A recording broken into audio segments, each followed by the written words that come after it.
네, 증권가 사설 정보지를 일컫는 지라시로 다시 한번 연예계가 술렁이고 있습니다. 여기에 언급된 배우 정유미 씨, 조정석 씨 등이 온라인상에 퍼진 악성 루머에 법적 대응을 하겠다면서 지금 강경 대응을 선포를 했는데요. 취재 기자 연결해서 좀 자세한 소식 들어보겠습니다. 최두희 기자. 네, 문화부입니다. 네. 먼저 이 지라시에 등장했던 배우 정유미 씨, 나영석 PD 모두 이 악성 루머에 강경 대응을 선포를 했군요. 네, 그러니까 그제였죠. 오후 무렵부터 SNS 등을 통해 배우 정유미 씨와 나영석 PD가 부적절한 사이라는 내용의 지라시가 유포됐는데요. 결국에는 두 사람의 이름이 포털 사이트 실시간 검색어에 오르는 등 파장이 일파만파로 번졌습니다. 그러자 어제였죠. 참다 못한 정유미 씨와 나영석 PD 모두 강경 대응을 시사했습니다. 우선 정유미 씨의 소속사는 루머가 전혀 사실이 아니라며 최초 작성자와 유포자 등에 대한 책임을 묻기 위해 증거 수집을 모두 마쳤다고 밝혔습니다. 해외 체류 중인 나영석 PD 역시 최초 유포자와 악플러 모두에게 법적인 책임을 묻겠다며 개인의 명예와 가정이 걸린 만큼 선처는 없을 것이라며 강경 대응을 예고하고 나섰습니다. 예, 배우 조정석 씨와 양지원 씨도 찌라시에 언급이 됐는데요. 마찬가지로 강경 대응을 하겠다 이런 입장이죠.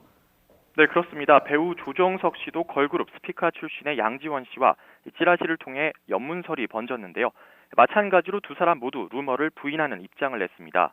조정석 씨의 소속사는 배우 당사자뿐만 아니라 사랑하는 가족에 대한 억측과 소문이 확산하고 있어 묵과할 수 없는 수준에 이르렀다고 판단했다고 설명했는데요. 선처 없는 강력한 법적 대응을 통해 추가 피해가 발생하지 않도록 적극적으로 노력할 것이라고도 말했습니다. 양지원 씨도 한 매체와의 인터뷰에서 지난 약 5년 동안 만남은 물론 조정석 씨와 둘만의 사적인 통화나 문자 한 통 없었다며 루머를 일축했습니다. 예. 대부분 루머로 판명이 됐는데도 이 증권가 사설 정보지 일명 이 지라시 피해가 극심한 이런 상황인데 이 지라시가 이렇게 확산하는 이유가 뭘까요?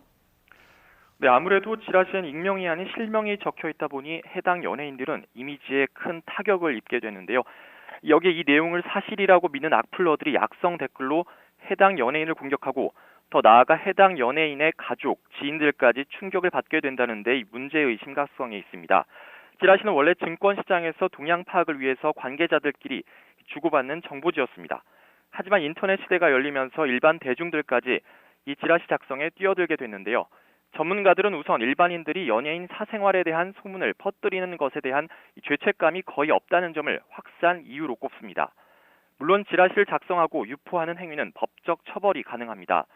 정보통신망법에선 사람을 비방할 목적으로 허위 사실을 유포해 명예를 훼손할 경우 7년 이하의 징역 또는 5천만 원 이하의 벌금형에 처할 수 있다고 돼 있기 때문인데요.